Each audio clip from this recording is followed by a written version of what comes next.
To buy or not to buy, that is the question. Now, if you're an investor right now, you're wondering, it's now a good time to buy. So, Stephanie, interest rates are hiking. The inventory is low. I don't know what to do. I'm sitting on this wad of cash.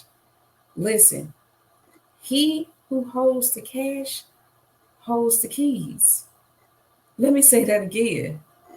He who holds the cash holds the keys. Means, guess what?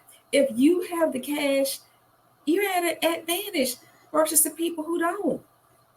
There are a lot of people who will rent right now. There are a lot of people who will forever rent. They will rent like for years and years and years to come. Now, one thing's for certain, the real estate market is going to forever be good, whether it's up or down. Interest rates can be up or down. Prices can be up or down. Whether right now we have gas prices up, guess what? People still need some place to rent. Food prices are up. People still need some place to rent. Do you think somebody's going to say, well, you know what? I can't afford to rent right now because gas prices are up?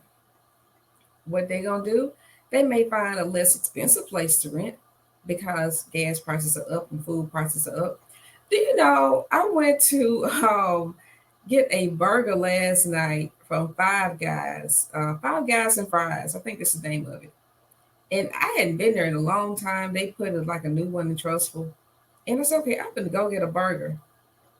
I paid $13. $13 for a hamburger. Actually, it was a bacon cheeseburger.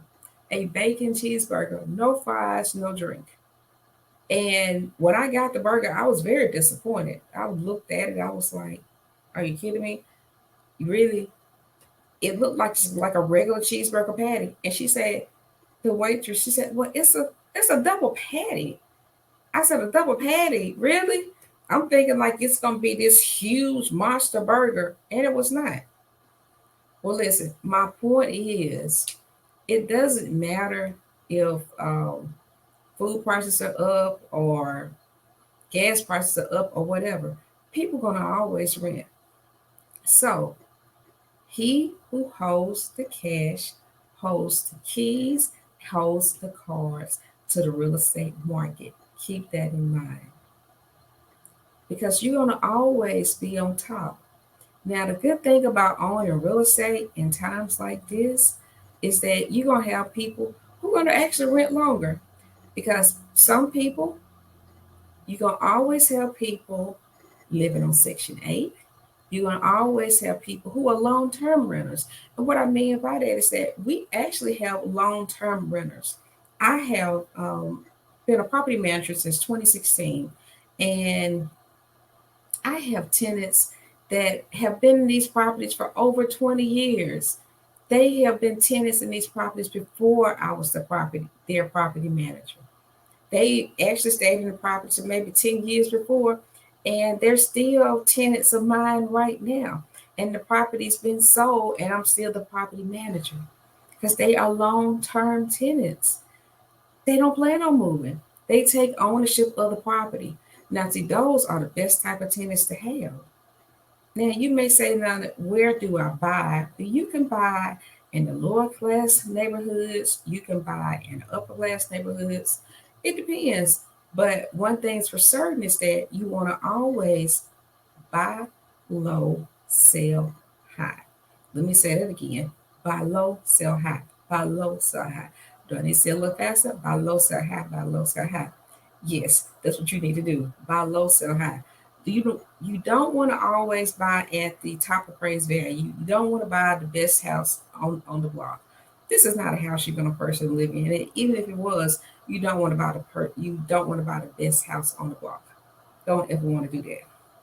So when it comes to investing properties, me personally, I like to buy in like the lower class neighborhoods, not necessarily the war zones, but maybe like the C class neighborhoods. Those are the working class. So I can have those long term tenants. because that's what I'm looking for. You want that Section 8 income, you want the long term income also, want that good middle class income. That tends to work for a lot of people. When you buy in the higher class neighborhoods, well, that may be kind of temporary.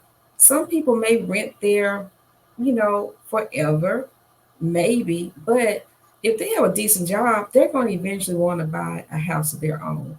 So you're going to have a lot of turnover in the higher class, even though you may have decent rent and less repairs, but you're going to be getting a new tenant maybe every 1 to 3 years.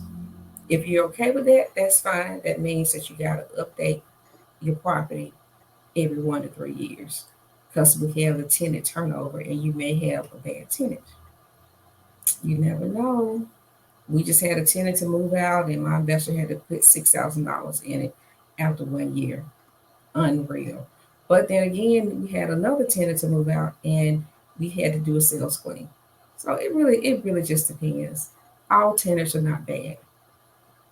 So right now, do you buy or not buy?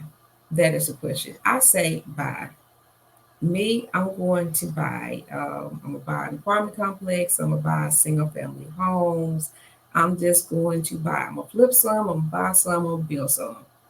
So to buy or not to buy, that is the question. I say buy and buy as much as you can. Invest in real estate because you can always cash out when you need to.